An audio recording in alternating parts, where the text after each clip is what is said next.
அனு அனு இப்படிலாம் சாப்பிடணும். இப்படி வேண்டாம் மாமா, வேண்டாம் ப்ளீஸ். அக்கா ப்ளீஸ்க்கா, உண்மையாவே அவன் நல்லா தான் சாப்பிட்டான்.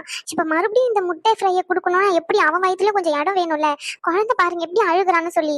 வேண்டாம்க்கா, நீங்க வேணா இங்கே விட்டுட்டு போங்க. கொஞ்ச நேரம் கழிச்சு நானே அவனுக்கு சாப்பாடுலாம் கரெக்டா கொடுத்து வளர்த்துக்கிறேன். இந்த மாதிரி குழந்தைய ரொம்ப கஷ்டப்படுத்தாதீங்கக்கா. இவ்வளவு சாப்பாடு சாப்பிடணும்னு என்ன அவசியம் இருக்கு? அவன் வயிறு சின்னதா தான் இருக்கும். ப்ளீஸ்க்கா வேண்டாம். முடியவே முடியாது அனு. அவன் சாப்பிடும் போது கொஞ்சமா தான் சாப்பிட்டான், நான் பார்த்தேன். அதனாலதான் இந்த எக்கை ஃப்ரை பண்ணி எடுத்துட்டு வந்திருக்கேன். ரோஷன், நான் மாமி கிட்ட போய் சாப்பிட போறேன். நான் அகு மாமா கிட்ட தான் போய் சாப்பிடுவேன். எனக்கு அகு மாமா தான் வேணும். நீங்க யாருமே வேண்டாம். அகு மாமா வேணும். உன் மாமா ஏதோ வாங்கணும்னு சொல்லி வெளியே போயிருக்கான். அவன் எங்க இங்க இருக்கான்? அப்போ ஆய் மாமா கிட்ட போறேன். ஆய் மாமாவா? ஐயோ அக்கா, ஆய் இல்லக்கா, ஆதி அண்ணாவதான் அப்படி சொல்றாங்க. இங்க பாரு, அதெல்லாம் ஒண்ணும் இல்ல. 2 பேரும் சேர்ந்துதான் வெளியே போயிருக்கானுங்க என்னமோ வாங்குறேன்னு சொல்லிட்டு. நீ தேவையில்லாம பண்ணிக்கிட்டு இருக்க, அதை சொல்லிட்டேன். மரியாதையா அவ குடுக்கறத சாப்பிடு. சில்லன்னா நான் உட்காந்து ஊட்டி விடுவேன். கொன்னத்துல 2 வாங்குவ பத்துக்கோ. விளையாடிக்கிட்டு இருக்கியா நீ? பாட்டியும் அம்மா உன்னை பாத்துக்கிறேன்னு சொல்லி ரொம்ப செல்லம் கொடுத்துக்கு எடுத்து வச்சிருக்காங்க. என்கிட்ட அடி படாம தான் நீ இவ்வளவு செல்லம் நினைச்சுக்கிட்டு இருக்க. என்ன நினைச்சுக்கிட்டு இருக்கோ மனசுல? கரெக்டா சாப்பிட்டாதானே உடம்பு நல்லா இருக்கும். அம்மா என்ன நீ நல்லா இருக்க கூடாது நான் சொல்றேன். சாப்பிட்டாதானே நல்லா இருப்பேன்னு சொல்றேன். ஏன் புரிஞ்சுக்க மாட்டேங்கிற நீ? நீ சாப்பிட்டதான் நானும் பார்த்தனே. ஷாலினி கிட்ட ஒரு வாயி, இவகிட்ட ஒரு வாயின்னு சொல்லிட்டு 2 பேரையும் ஏமாத்தி அதுக்கப்புறம் போதும்னு எழுந்தி ஓடி வந்துட்டியே. நீ தனியா சாப்பாடு போட்டு சாப்பிட்டியா? சொல்லு. அக்கா, அவன் தனியா சாப்பிடலன்னா கூட நல்லதாக்க குழந்தை சாப்பிட்டான். நாங்க தான் சொல்றோம்ல, நான் தான் ஊட்டி விட்டேன். நல்லதான் சாப்பிட்டான். எப்பவுமே சாப்பிடற மாதிரி தான் சாப்பிட்டான். அவனுக்கு பசி இருந்தா அவனே கேட்பான். அட்லீஸ்ட் பாலாச்சு வேணும் அப்படின்னு சொல்லுவான். நீங்க ஏங்க இப்படி பண்றீங்க குழந்தைய? அது கூட சாப்பாடு கொடுத்து ஒரு 1/2 hour கூட ஆகல. ஒரு மணி நேரம் 1.5 மணி நேரம் கழிச்சு கொடுத்தா கூட சாப்பிடுவான். இப்ப உடனே கொடுத்தா எப்படிக்கா சாப்பிடுவான்? ப்ளீஸ்க்கா, குழந்தைய ரொம்ப டார்ச்சர் பண்ணாதீங்க. உனக்கு தெரியாதானோ, சார் பசியில இருந்தா கூட தின்பண்டம் ஏதாச்சும் இருந்தா எடுத்து தின்னுருவாரு. அதனாலதான் சொல்றேன், அதுக்கு முன்னாடி சாப்பாடு கொடுக்கணும்னு. தின்பண்டம் சாப்பிட்டான்னு வச்சுக்கோ, அதுக்கப்புறம் சுத்தம் நைட்டு ஃபுல்லா சாப்பிட மாட்டான். உனக்கு ஒன்னும் தெரியாது, நீ அமைதியா இரு. சிவங்க நான் வந்ததும் அங்க போயிட்டாங்க. ஒருவேளை என் பக்கத்துல நிக்கிறது கூட பிடிக்கலையோ? கொஞ்சம் ஓவரா தான் போயிட்டுமோ? ஷோ ராம், உன் லிமிட் என்னன்னு உனக்கு தெரியாதடா. ஷேண்டா அப்படி பண்ண, அதனாலதான் உன் பக்கத்துல நிக்கிறதுக்கே கூச்சப்படுறாங்கன்னு நினைக்கிறேன். அவங்க 2 பேரும் அந்த மாதிரி பண்றாங்கன்னா அவங்க 2 பேரும் தம்பின்ற உரிமையில பண்றாங்க. நீ என்ன உரிமையில இந்த மாதிரி அட்வான்டேஜ் எடுத்துக்கிட்ட? ஷோ ஏன்டா இப்படி பண்ற? கொஞ்சம் மெச்சூர்டா நடந்துக்கூறாம். அவங்களுக்கு பிடிக்கலன்னா ஒதுங்கி இரு, அதுதான் உனக்கு நல்லது. அவங்களுக்கு பிடிக்காத விஷயத்த நீ எதுவும் பண்ணாத. அச்சோ, நான் உன்னை கவனிக்கவே இல்லடா. சாரிடா. ஏன் அழுகுற? என்னாச்சு? அடி ஏதாச்சும் 2 பேரும் ஏன் சும்மா நிக்கிறீங்க? அடிபட்டுச்சுன்னா என்னப்பா? என்னாச்சுடா? என்னாச்சுமா சொல்லு. ஐயோ, அடியில எதுவும் படல. அவனுக்கு சாப்பாடு வேண்டாம்னு சொல்லி அழுதுகிட்டு இருக்கான். வேற எதுவும் இப்பதான் கொஞ்சம் முன்னாடி சாப்பிட்டேன். இப்ப மறுபடியும் ஒரு சாடு சொல்றாங்க. எங்க பசிக்கன்னே பல்லிசிக்கல. ப்ளீஸ் சாடு வேண்டாம். நானா? அச்சோ, உங்களுக்கு சாப்பாடு வேண்டாமா? சரி, ஓகே, நீங்க அழுகாதீங்க, நான் சொல்றேன் சரியா? நீங்க சொன்ன கேட்பாங்களா? கேட்பாங்களான்னு தெரியல, சொல்லி பாக்குறேன். ப்ளீஸ் என் கதை கேளுங்க. சரி அழுகாத. ஷேமா, ஏமா இப்படி போட்டு அவனை டார்ச்சர் பண்ற நீ? இப்பதானமா நீயும் அந்த பொண்ணு உட்காந்து சாப்பாடு விட்டுக்கிட்டு இருந்தீங்க. ஐ மீன் ஷாலினியும் நீயும். இப்போ மறுபடியும் வந்து அவனை சாப்பிட சொல்லி டார்ச்சர் பண்ணிக்கிட்டு இருக்கேன். கொஞ்சமாச்சும் என்னமா நீ இப்படி பண்ணிக்கிட்டு இருக்க? படிச்ச பிள்ளை தானே, குழந்தைங்களோட வயிறு சின்னதா தான் இருக்கும். அது ஒரு அளவுக்கு தான் லிமிட். சின்ன மாதிரி பண்ணா எப்படி? மறுபடியும் சாப்பாடு கொடுத்துட்டே இருக்கீங்க. கொஞ்சமாச்சும் யோசிச்சு பண்ணுங்க. இப்படியே யோசிக்காம நடந்துப்பீங்க. பேசி முடிச்சாச்சா? இதை கொடுக்க சொன்னது நான் இல்ல, ரேஷ்மாக்கா. ஐயோ, இப்ப என்ன சொல்லி சமாளிக்க? சரி, எதையாச்சும் சொல்லி சமாளிப்போம். ரேஷ்மா, நீங்க தான் தர சொன்னீங்களா? ஆமா ராம்குமார். ஏங்க, அவங்களாச்சும் பரவாயில்ல, அவங்களுக்கு இதை பத்தி எல்லாம் தெரியாது. நீங்க ஒரு டாக்டர் தானே, எனக்கு புரியுது. நீங்க ஒரு குழந்தைக்கு அம்மா, உங்க குழந்தைய நல்லபடியா பாத்துக்கணும், எல்லாமே கரெக்டா இருக்கணும்னு நினைக்கிறீங்கன்னு. பட் அண்ணா, குழந்தை வர்றதுக்கு முன்னாடி நீங்க ஒரு ஆஸ் டாக்டர், சோ டாக்டர் மாதிரி யோசிங்க. அவனோட வயிறு சின்ன வயிறு, அதுக்கேற்ற மாதிரி சாப்பாடு கொடுத்தாலே அவனுக்கு வயிறு நிறைஞ்சிரும். ஏன் ரொம்ப போட்டு டம்ப் பண்ணணும்னு நினைக்கிறீங்க? அதுக்கப்புறம் அவனுக்கு சாப்பாடு மேலேயே வெறுப்பு வந்துடும். ஆமா, சிலனை மட்டும் அப்படியே இவன் அள்ளி சாப்பிட்டுருவான். டேய், எவ்வளவு பேசுறான் பாத்தீங்களா? ஆனா இந்த சாப்பாடை மட்டும் அவனால சாப்பிட முடியாது. இதனாலதான் என்கிட்ட அடி வாங்குறான். சிவனை ஏங்க இருங்க, நாங்க இருக்கும்போது இப்படி குழந்தைய அடிக்கிறதுக்கு போறீங்க? சும்மா இப்படி அடிக்கிற வேலை வச்சுக்காதீங்க. ஆமா, என்னதான் இருந்தாலும் அவன் எனக்கும் குழந்தைதான். அனு, என்ன சொன்னீங்க நீங்க? இல்லைங்க, அவ எல்லாருக்குமே குழந்தை தானே, அதுதாங்க மீன் பண்ணி சொன்னேன். வேற எதுவும் மீன் பண்ணி சொல்லலைங்க. நீங்க எங்க கோவப்படுற மாதிரி முறைக்கிறீங்க. நான் ஏதோ தப்பா சொல்லிட்டேனா? தப்பா சொல்லியிருந்தா நாங்க வேணா ஃப்ரெண்டாவே இருந்துக்கிறோங்க. எங்களுக்கு எந்த பிரச்சனையும் இல்லை. நானும் ரோஷனும் ஃப்ரெண்டுங்க. உங்களை ஃப்ரெண்டு பிடிக்கிறதுக்கு முன்னாடியே நான் அவனை ஃப்ரெண்டு பிடிச்சிட்டேன். நீங்க கூட கார்ல வரும்போது தான் ஃப்ரெண்டுன்னு அக்செப்ட் பண்ணீங்க. அவன் வீட்டுல இருக்கும் போதே ஃப்ரெண்டுன்னு அக்செப்ட் பண்ணிட்டான். அப்போ உங்களை விட எனக்கு முன்னாடி ஃப்ரெண்ட் ஆனது ரோஷன் தான். அப்ப நான் அவனுக்கு தானே சப்போர்ட் பண்ணணும். அதாங்க சப்போர்ட் பண்றேன். இந்த ரகு கிட்ட பேசி பழகாதீங்கன்னு உங்ககிட்ட கார்ல வரும்போதே சொல்லிதான் கூட்டிட்டு வந்தேன். அவன் கூட பேசி பேசி நீங்களும் அவனா மாதிரியே பேசிக்கிட்டு இருக்கீங்க. ஐயோ ஏங்க, நான் இது சின்ன வயசுல இருந்து பேசிக்கிட்டு தாங்க இருக்கேன். ஏதோ அவர் மூலியமா தான் பேசுற மாதிரி பேசுறீங்க நீங்க. அப்படியெல்லாம் இல்லைங்க. நீங்க பாருங்க, அவனுக்கு பிடிக்கலன்னா விட்டுருங்க. ஒரு மணி நேரம் கழிச்சு அந்த தட்டு காலியாக வேண்டியது என்னுடைய பொறுப்பு. வேண்டாம். ரோஷன் சும்மா இரு. அவன் என்னென்ன பண்ணுவான்னு எனக்கு தான் தெரியும். 1 மணி நேரம் இல்ல 10 மணி நேரம் கழிச்சு கொண்டு போய் கொடுத்தா கூட வேண்டான்னு தான் சொல்லுவான். அதெல்லாம் பிரச்சனை இல்லைங்க, நான் கொடுத்துருவேன். நானு எங்க பெரியம்மா பசங்களா இருந்திருக்காங்க. அவங்களுக்கு குழந்தைலாம் இருக்கு. அவங்களுக்கு சாப்பாடுலாம் நான் தான் கொடுப்பேன். அதெல்லாம் குழந்தைக்கு சாப்பாடு கொடுக்கறதுலாம் எனக்கு நல்லாவே தெரியும். அதெல்லாம் கரெக்டா கொடுத்துருவேன். நீங்க கவலைப்படாதீங்க. உங்களுக்கு வேற ஏதாச்சும் வேலை இருந்துச்சுன்னா போங்க. நீங்க போய் பாருங்க. நானும் ரோஷனும் பேசிக்கிட்டு இருக்கோம். சரி ஓகே. எனக்கும் கிச்சன்ல கொஞ்சம் வேலை இருக்கு. நான் போயிட்டு வேலையை பாக்குறேன். சரிம்மா. அனு நானும் வரேன் இரு. இல்லக்கா நீங்க இங்கே இருங்க. இல்ல நானும் வரேன். ஆமாடா போயிட்டாங்க. ஃப்ரெண்ட், எங்க அம்மா இருக்காங்க இல்ல, என்னை எப்ப பார்த்தாலும் இப்படிதான் சாப்பிட சொல்லி ஆசை பண்ணினே இருக்காங்க. எனக்கு சாப்பாடே பிடிக்காது. நீங்க சொன்ன மாதிரி எனக்கு சாப்பாடு பார்த்தாலே பிடிக்காது. உனக்கு சாப்பாடு மட்டும் தான் பிடிக்காது. உங்க அம்மா சொன்ன மாதிரி தின்பண்டெல்லாம் சாப்பிட்டு தானே செய்வேன். ஐஸ்கிரீம் சாக்லேட்லாம் அதான் ஃப்ரிட்ஜ் திறந்து பார்த்து நீ உங்க வீட்டுல அப்படியே அவ்வளோ ஸ்டாக் அடிக்க வச்சிருக்க. உங்க அம்மாக்கு தெரியுமா இதெல்லாம்? சொல்லுடா. ஃப்ரெண்ட், கழுத்து வலிக்கு, இங்க வந்து உட்காருங்க. இந்த வயசுல என்னென்ன பேச்சு பேசுற நீ? வாங்க ஃப்ரெண்ட். சரி வர. சின்னாச்சு அத்தை, ரகு கிட்ட பேசுங்க அப்படின்னு சொன்னேன். ஃபோன் பண்ணீங்க, உடனே கட் பண்ணிட்டீங்க. சின்னதான் சொன்ன அவன். ரேஷ்மாவும் அந்த தம்பியும் வீட்டுக்கு வந்தாங்களாமா. சில ரேஷ்மா எதனா கோவப்பட்டுட்டாலாமா. இங்க இருந்து போகும்போதே ஒரு மாதிரி தான் போனா. என்ன ஏதுன்னு எதுவுமே ஃபோனும் எடுக்கல. ஃபோனும் பண்ணா எடுக்க மாட்டேங்க. எனக்கு ஒண்ணுமே புரியல. ஏதாச்சும் சண்டையாத்தாங்க. இந்த அனு ஏதாச்சும் சண்டையை முட்டி விட்டுட்டாளா? ஏல உன் பொண்டாட்டிக்கு வேற வேலையே இல்லையாம்ல? இல்ல தெரியாம தான் கேக்குறேன். ரேஷ்மாக்கா அந்த பையனுக்கும் சண்டை வந்தா அதுக்கும் காரணம் அனுதானோ? இவன் மூளையில என்னத்துல கொண்டு போய் அந்த கடவுள் வச்சான்? அறிவு இருக்கா இல்ல களிமண்ணு தான் கிடக்கான்னு எனக்கு ஒன்னும் தெரிய மாட்டேது. ஆமா, சிவல என்ன ஜென்மமும் தெரிய மாட்டேங்குது. எந்த சண்டை வந்தாலும் அந்த பிள்ளை தான் காரணம்னுறா. உனக்கு பிடிக்கலன்னா அதுல இருந்து ஒதுங்கி இருந்துக்கணும். சும்மா அவங்களையே ஊசியை வச்சு குத்துற மாதிரி வார்த்தையால குத்திக்கிட்டே இருக்க கூடாது, சரியா? உன் மவன் நேத்து வந்தானே, உன்கிட்ட ஒரு வார்த்தை பேசினா சொல்லி சொல்லிடி, உங்ககிட்ட தான் கேக்குறேன். இதுக்கெல்லாம் காரணம் யாரு? நேத்து நைட்டு ஃபுல்லா அந்த ஹால்ல உட்காந்து ஒப்பாரி வச்சுக்கிட்டு கிடந்தியே. என் மவன் வந்தான், என்கிட்ட பேசாம போயிட்டான் அப்படின்னு சொல்லிட்டு ஏன் பேசல? இந்த மாதிரி எதையாச்சும் தேவையில்லாம பேசுறதுனாலதான் அவன் கிட்ட பேசுறதுக்கே விருப்பம் இல்லாம போறான். கொஞ்ச நேரம் வாயை அடக்கிக்கிட்டு இரு. சும்மா வந்துட்டான். அத்தை, நான் ஒன்னும் இல்லாத பொல்லாததெல்லாம் சொல்லலையே. எனக்கு என்ன பட்டுச்சோ அதை தானே சொன்னேன். அதுவும் இல்லாம அவ வீட்டுக்கு தானே போயிருக்காங்க 2 பேரும். அப்ப அங்க ஏதாச்சும் சண்டை வந்தா அவ தானே காரணமா இருக்கணும். ரகு எல்லாம் சண்டை வர அளவுக்கு எதுவும் பண்ண மாட்டான். என் பையனை பத்தி எனக்கு நல்லா தெரியும். நான் ஒழுக்கமா தான் வளர்த்திருக்கேன். அவன் எதுவும் பண்ண மாட்டான். அந்த பிள்ளைய ஒழுங்கா வளர்க்கலன்னா அது அவங்க அம்மா தப்பு. அந்த பிள்ளை வளர்ப்பு தான் எனக்கு தெரியுமே. இப்படி எல்லாம் என்ன பேசனா ஏசனான்னு சொல்லி ஏங்க உங்களுக்கு தெரியுமா? என்ன தெரியுமா? என்ன பிடிச்சலங்க, கீழே தள்ளி விட்டு போயிட்டுங்க அந்த பிள்ளை. என்னடா நீ சொல்ற? சிரிப்பு நடந்துச்சு. ஏலே அவ சொல்லி தரான்னு ஆடாத. என்னடா பேசிக்கிட்டு இருக்க நீ? ரகு மட்டும் அவன் பொண்டாட்டிக்கு சப்போர்ட் பண்ணிக்கிட்டு இருக்கான். சிவலை பிடிச்சி கீழே தள்ளிட்டு போயிடுறா அப்படின்னு சொல்லிட்டு இருக்காங்க. நான் அமைதியா உட்காந்து கேட்டுக்கிட்டு இருக்கணும்னு நினைச்சிட்டு இருக்கியா நீ? இது ஏன் என்கிட்ட முன்னாடி சொல்லல இந்த வீட்டுல? அதானே இந்த வீட்டுல நடக்கிறதுதான் நீங்க எதுவுமே சொல்ல மாட்டீங்களே. இது சொல்லலாம் என்ன அதிசயமா ஆச்சரியமா? சொல்லுங்க. உங்க அம்மா சொல்ற மாதிரி நான் ஒன்னும் இந்த வீட்டுல சண்டை வர வைக்கணும்லாம் நினைக்கல. சண்டை வரக்கூடாதுன்னு சொல்லிட்டு உங்ககிட்ட சொல்லாமே நான் மறைச்சனே. அப்பயே மருமவள அவ்வளோ அக்கறை இருக்கிறவ தானா தெரியட்டும் விடாம நீயா இப்ப சொன்ன? அது அது வந்து பேசிக்கிட்டு இருக்கும் போது அப்படி வாய் வார்த்தையே வந்துட்டு தெரியாம தான் சொன்னேன். நான் ஒண்ணு வேணுக்குன்னே சொல்லல. நீ வேணும்னு சொல்லியா இல்ல அந்த அனு வேண்டான்னு சொன்னியாலாம் எனக்கு தெரியாது. நீ எப்படிப்பட்டவன்னு எனக்கு நல்லா தெரியும். மூடிக்கிட்டு உட்காரு. என்னமா அவளை பிடிச்சி தள்ளி விட்டுட்டு போயிட்டான்னு சொல்லிட்டு இருக்கா? நீ என்ன அவளை யோசிக்கிட்டு இருக்க? இந்த மாதிரி எல்லாம் பண்ணா எப்படி அவளுக்கு அவன் மேல பாசம் வரும்? ஏலே கொஞ்ச நேரம் அடங்கு. உடனே அவ சலங்க கட்டி விட்டா ஜிங்கு ஜிங்குன்னு குதிக்காத. என்ன நடந்துச்சுன்னு கேட்டுட்டு அதுக்கப்புறம் குதி. உன் புத்தியும் இவ புத்தியும் அரையம் குறையமா தான் என் பேரனுக்கு போய் சேர்ந்திருக்கோம்னு நினைக்கேன். அதான் அவனும் ஜிங்கு ஜிங்குன்னு குதிச்சுட்டு அதுக்கப்புறம் யோசிப்பான். அவனாச்சும் யோசிப்பான் பேசிட்டு. நீங்க 2 பேரும் யோசிக்கவே மாட்டீங்க. சரி என்ன நடந்துச்சு? அந்த பிள்ளை ரகுவை தேடி தான் வந்துச்சு. இங்க எங்க சண்டை வந்துருமோ பார்த்து பேசி கூட்டிட்டு போயிருவோன்னு சொல்லிட்டு அதுக்குள்ள அந்த பிள்ளையை ஏசாத குறைய ஏசி அனுப்பிவிட்டா. சரி என்னதான் பாக்கணும்னு சொல்லி அந்த பிள்ளை பிடிவாதமா என்கிட்ட பேசணும்னு வந்துச்சு. என்கிட்ட பேசிட்டு கிளம்பும் போது நான் கூப்பிட்டா நீ நிக்க மாட்டியான்னு சொல்லி கையை பிடிச்சி இழுத்தா. அதனால அந்த பிள்ளை கையை பிடிச்சி தட்டி விட்டா. அவ்வளவுதான். தட்டி விட்ட உடனே இவ சுவாஃபா மேல விழுந்துட்டா. உடனே முதுகு உடைஞ்சிட்டு கையை உடைஞ்சிட்டு காலை உடைஞ்சிட்டு கொஞ்ச நேரம் அழுதுகிட்டு கிடந்தா. அதுக்கப்புறம் ஜிங்கு ஜிங்குன்னு குதிக்க ஆரம்பிச்சிட்டா. இப்ப சொல்லு யார் மேல தப்பு? அந்த பிள்ளை வீட்டுக்கு வந்தது என்ன பார்க்க ரகுவை பார்க்க. ரகு இல்ல என்கிட்ட பேசிட்டு போனோம்னு நினைச்சிச்சு. சொல்லுல சிவ எதுக்கு அந்த பிள்ளைய பிடிச்சி இழுத்து பேசணும்னு சொல்றது? வந்த உடனே யாசாத குறையா ஏசிட்டா. அதுக்கப்புறம் எப்படி இவகிட்ட நின்னு பேசும் அந்த பிள்ளை? ஐயோ கடவுளே, சின்ன ஏமா பெத்த? தினம் தினம் இந்த நரகத்துல இருந்து என்னால முடியல. சிவ என்னன்னா இப்படி சொல்லி தரா, நீ என்னன்னா இப்படி சொல்ற.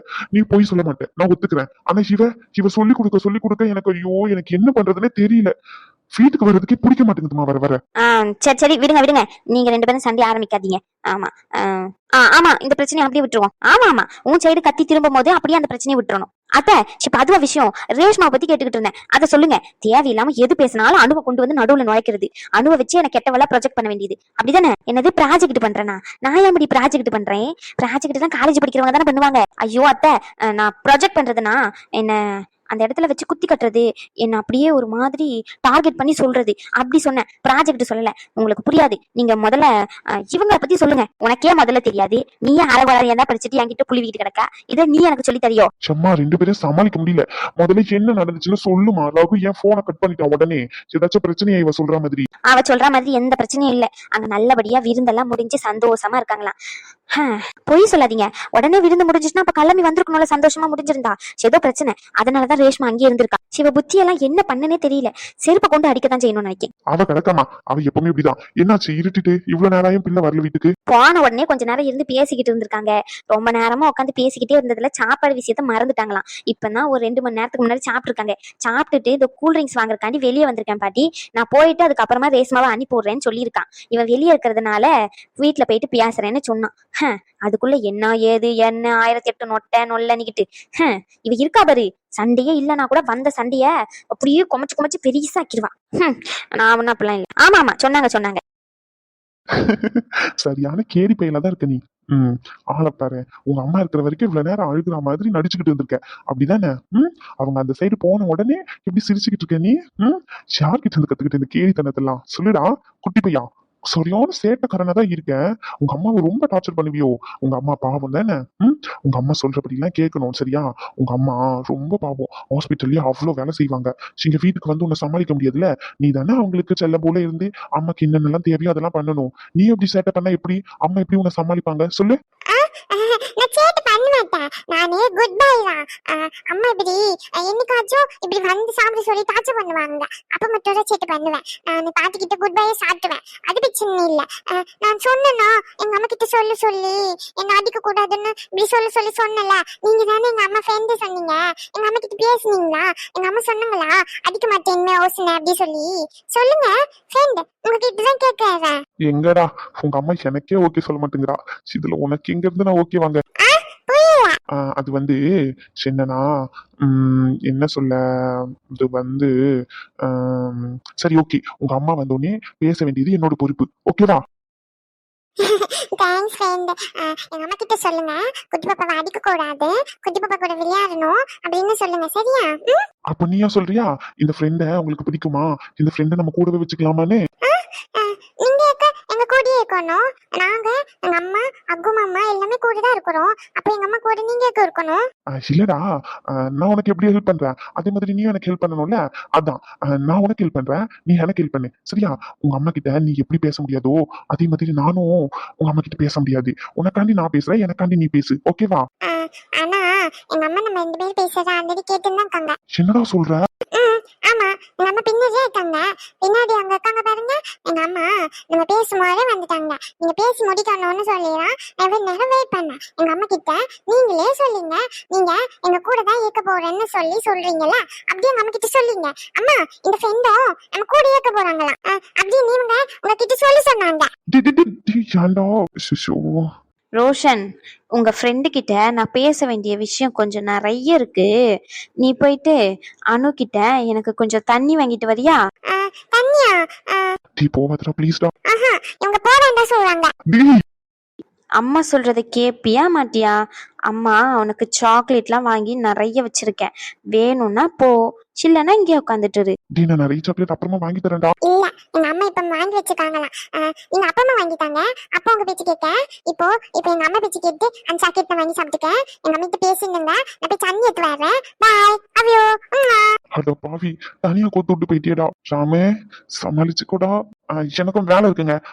எனக்கும் தண்ணி தகமா இருக்கு, நான் போய் தண்ணி குடிச்சிட்டு வரேங்க. ஒரு நிமிஷம் நில்லுங்க. இல்லங்க அது வந்து நில்லுங்கன்னு சொன்னேன். என்ன பாருங்க. வேண்டாங்க, நீங்க கோவமா இருப்பீங்க. அப்ப என்ன திரும்பி பார்க்க மாட்டீங்க. அந்த தைரியம் எனக்கு இல்லைங்க. ஓ, அப்படியா? என்னங்க முன்னாடி வந்து நிக்கிறீங்க? பின்னாடி தான் நின்னுகிட்டு இருந்தீங்க. ச்சே, நீங்க 500 கிலோமீட்டருக்கு முன்னாடியா இருக்கீங்க. உங்க முன்னாடி வந்து நிக்க முடியாத தூரத்துல. அப்படியெல்லாம் எதுவும் இல்லைல்ல? ஆ, இங்க தானே இருக்கீங்க. அப்புறம் என்ன? இல்லங்க, அது வந்து ரோஷன் கிட்ட சும்மா தாங்க பேசிக்கிட்டு இருந்தேன்.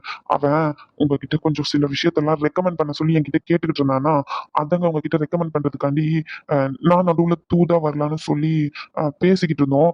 நீங்க பின்னாடி இருக்கீங்கன்னு தெரியாம உண்மையெல்லாம் தவறுதலா சொல்லிட்டேங்க. சாரிங்க, மன்னிச்சிருங்க. தப்பா எதுவும் எடுத்துக்காதீங்க. என்ன சொல்ல சொன்னா அவன்? நீங்க அவன் கூட விளையாட மாட்டேங்கிறீங்களா? ஆஃபீஸ்ன்னு போயிடுறீங்களா? அதே மாதிரி பார்த்துக்கவும் மாட்டேங்கிறீங்களா?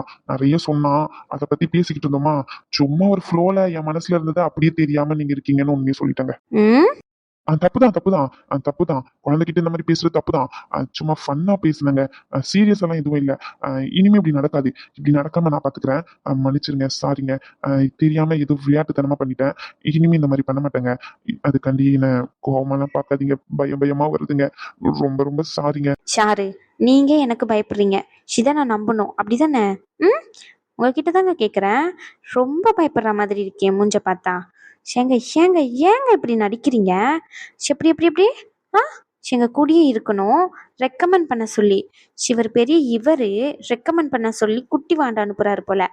இங்க பாருங்க, தேவையில்லாம பண்ணிக்கிட்டு இருங்கன்னு வச்சுக்கோங்க, இருக்கிற ரிலேஷன்ஷிப்பும் மொத்தமா முடிச்சுட்டு போயிடுவேன். ஏங்க இப்படிலாம் பேசுறீங்க? இங்க பாருங்க, ஃபர்ஸ்ட் அண்ட் லாஸ்ட் வார்னிங்கா சொல்றேன். எனக்கு கொஞ்சம் டைம் வேணும். எனக்கான டைமை யாருமே தர மாட்டேங்கிறீங்க. எனக்கு ஃபர்ஸ்ட் கல்யாணத்துலயே சரி, விருப்பம் இல்லாம தான் நடந்துச்சு. இல்லைன்னா சொல்லலை. அதுக்கப்புறம் அந்த வாழ்க்கையை அக்செப்ட் பண்ணி ஏற்றுக்க ஆரம்பிச்சிட்டேன். அதே மாதிரி இதையும் நான் அக்செப்ட் பண்ணி எல்லாரும் சொல்றாங்கன்றதுக்காண்டி ஏற்றுக்க ஆரம்பிச்சிடக்கூடாதுன்னு நினைக்கிறேன். எனக்கா பிடிக்கணும். அஃப்கோர்ஸ் உங்களை எனக்கு பிடிச்சிருக்கு தான், இல்லைன்னு சொல்ல. ஆஸ் எ ஃப்ரெண்டா. சரி, உங்களுக்கு பிடிச்சிருக்குன்னு சொல்லிட்டீங்களாங்க. இதுக்கு மேல நான் உங்களை டிஸ்டர்ப் பண்ண மாட்டேங்க. உங்களுக்கு என்னைக்கு என்ன கணவரா பார்க்கவோ தோணுதோ அப்போ மட்டும் நீங்க சொல்லி அனுப்புங்க. அது வரைக்கும் உங்களை நான் கண்டிப்பா டிஸ்டர்ப் பண்ண மாட்டேன். ஆஸ் எ ஃப்ரெண்டா, ஜஸ்ட் ஃப்ரெண்டா மட்டும் உங்ககிட்ட பழகுவேன். இனிமே யார் என்ன சொன்னாலும் சரி, நான் உங்க ஃப்ரெண்டா மட்டும் தாங்க இருப்பேன். ரொம்ப ரொம்ப தேங்க்ஸ். இப்பமாச்சும் புரிஞ்சுக்கிட்டீங்களே. எனக்கான கொஞ்சம் நேரத்தை மட்டும் கொடுங்க. எல்லாருமா சேர்ந்து என்னை டென்ஷன் பண்றீங்க, டார்ச்சர் பண்றீங்க லிட்ரலி. இதுக்கு மேல என்னால டாலரேட் பண்ண முடியாது. ப்ளீஸ், உங்க காலில் வேணா விழுந்துறேன். சரி, அதான் நான் சொல்லிட்டேன்லங்க. இனிமே நான் இந்த மாதிரி பண்ண மாட்டேன்னு சொல்லி, விளையாட்டுக்கு உங்க தம்பிங்க பேசிக்கிட்டு இருந்தாங்கன்னு சொல்லி நானும் கூட சேர்ந்து பேசினேங்க. வேற எதுவும் இல்லைங்க. தப்பா பேசியிருந்தா மன்னிச்சிருங்க. நான் கிளம்புறேன். நீங்க வரீங்களா என் கூட? இல்ல, நான் வரலங்க. நீங்க வரலன்னு சொன்னதுக்கு அப்புறமா கேட்கறது தப்புதான். இல்லைன்னு சொல்லல. எங்க அம்மா கிட்ட நான் உங்களை கூட்டிக்கிட்டு வரேன்னு சொன்னேன். அவங்க வீட்டுக்கு கூட்டிட்டு வர சொன்னாங்க. உங்களால முடிஞ்சா வீட்டுக்கு என் கூட வரீங்களா? இங்க பாருங்க, நான் ஆல்ரெடி சொன்னதுதான். என்னை போட்டு எல்லாருமே என்னை டார்ச்சர் பண்ற மாதிரி இருக்கு. எனக்கு ஃப்ரீயாவே மூச்சு கூட விட முடியலங்க. ப்ளீஸ், அவனுங்க சின்ன பசங்க, அவனுங்களுக்கு சொன்னா புரியாது. அவனுங்க ஏதோ என்னை கிண்டல் பண்றேன்ற பேர்ல அப்படி பண்ணிக்கிட்டு இருக்கானுங்க. அது எனக்கு டென்ஷனை தான் ஆக்குது. நீங்க சொன்னா புரிஞ்சுப்பீங்கன்னு சொல்லி தான் உங்ககிட்ட வந்து பொறுமையா பேசிக்கிட்டு இருக்கேன். இதுக்கப்புறமா இப்படி கூப்பிடாதீங்க என்ன. இனிமே இந்த மாதிரி எல்லாம் அட்வான்டேஜ் எடுத்துக்கிட்டு என்கிட்ட நெருங்கணும்னு நினைக்காதீங்க. இதுவே ஃபர்ஸ்ட் அண்ட் லாஸ்ட் ஒன் எங்களா இருக்கட்டும். அப்புறம் எனக்காண்டி எங்கள் வீட்டுக்கு வந்து என்னை பார்த்துக்கிட்டதுக்கு ரொம்ப நன்றி. இதுக்கு மேலே இந்த ரிலேஷன்ஷிப் வெறும் ஃப்ரெண்ட்ஷிப்பாக இருந்தால் மட்டும் நல்லாயிருக்கும். சாரிங்க. இனிமே உங்களை டிஸ்டர்ப் பண்ண மாட்டேன். தெரியாம பண்ணிட்டேன். தெரியாம தான் பண்ணாங்க. உங்களை ஏதாச்சும் கஷ்டப்படுத்தியிருந்தா என்ன மன்னிச்சிருங்க. நான் ஹாஸ்பிட்டலுக்கு கிளம்புறேன். பாய்ங்க. சாரி ராம்குமார். அஃப்கோர்ஸ் உங்களை எனக்கு ரொம்ப பிடிச்சிருக்கு. ஆனால் உங்கள் கேரக்டர், நீங்கள் எப்படி என்ன எல்லாத்தையும் தெரிஞ்சுக்கணும்னு நினைக்கிறேன். எதுவுமே தெரியாமல் ஏற்கனவே ஒரு வாட்டி போய் விழுந்தது போதும். செகண்ட் டைம் ரொம்ப சேஃப்டியாக இருக்கணும்னு நினைக்கிறேன். நான் நினைக்கிறதுல தப்பு இல்லைன்னு ஐ ஃபீல் தட். ஸோ உங்களை கஷ்டப்படுத்துகிறேன்னு நல்லாவே தெரியுது. கொஞ்ச நாள் எனக்காண்டி நீங்கள் வெயிட் பண்ணுவீங்கன்னு எனக்கு தெரியும். எனக்காண்டி வெயிட் பண்ணுங்க. சாரி ராம்குமார். கண்டிப்பா உங்க கிட்ட என்னுடைய லவ்வை சொல்லணும்னு எனக்கும் ஆசையாக தான் இருக்கு. ஆனால் அதுக்கான நேரம் இது இல்லை. கொஞ்சம் பொறுமையாக இருந்து தான் ஆகணும். சின்ன பசங்க மாதிரி விளையாட்டுக்கு எடுக்கிற முடிவு இல்லை. பொறுமையாக நிதானமாக உங்கள் கூட லைஃப் லாங் வாழணும்னு நினைக்கிறேன். என்னை மன்னிச்சிருங்க. கண்டிப்பாக உங்ககிட்ட சொல்லும் போது இல்லை எல்லாத்தையுமே சொல்லி சாரி கேட்டுட்டு தான் உங்களை கல்யாணம் பண்ணிக்கவே சொல்லுவேனே. அது வரைக்கும் நீங்கள் இப்படி தான் இருந்தாகணும். மன்னிச்சிருங்க ராம்குமார். எபிசோடு முடிஞ்சுட்டு வணக்கம் சொந்தங்களே, எல்லாரும் எப்படி இருக்கீங்க? நல்லா இருக்கீங்கன்னு நினைக்கிறேன். நானும் நல்லா இருக்கேன். நிறைய பேர் வந்து கமெண்ட் பண்ணியிருந்தீங்க ராம்குமார் ஃபேஸ் மாற்றினது நல்லா இருக்குன்னு சொல்லிட்டு. எல்லாருக்குமே பிடிச்சிருக்கும் அப்படின்னு நினைக்கிறேன். எல்லாருமே அக்செப்ட் பண்ணிக்கிட்டீங்கன்னு நினைக்கிறேன். கதை இப்போ எப்படி போகுது, ஓகே தானா, நல்லா இருக்கா அப்படின்னு சொல்லிட்டு மறக்காமல் கமெண்ட் செக்ஷனில் சொல்லிடுங்க. ஏன்னா நீங்கள் கமெண்ட் பண்ணுறதை வச்சு தான் நான் கதையை மேலே மேலே கொண்டு போய்கிட்டு இருக்கேன். இப்போ இதே மாதிரி கொண்டு போகலாமா மேரேஜ் சீரிஸ் அந்த மாதிரி அப்படின்னு சொல்லிட்டு, ஏன்னா ரொம்ப சண்டை சச்சரவு போனால் நல்லா இல்லை அப்படின்னு சொல்லிடுறீங்க. ஸோ புதுசாக ஏதாச்சும் இன்வால்வ் பண்ணலாம் அப்படின்னு சொல்லிட்டு ஐ ஃபீல் தட். ஸோ அதனால தான் இந்த புதுசாக பண்ணியிருக்கேன். இது ஆரம்பத்துலேயே யோசிச்சது தான் இந்த மேரேஜ் சீனு. அதுக்குள்ளே நிறைய வந்துட்டு எபிசோடில். சரி அதெல்லாம் விட்டுருவோம். இந்த சீன் இதுலேருந்து கண்டினியூ பண்ணால் நல்லாயிருக்கும். இல்லை அந்த ராம்குமார் கேரக்டர் ரொம்பலாம் வேண்டாம் அப்படின்னு நினைக்கிறீங்கன்னா கமெண்ட் செக்ஷனில் மறக்காமல் கமெண்ட் பண்ணிடுங்க. அடுத்த வீடியோவில் பார்க்கலாம். பாய்.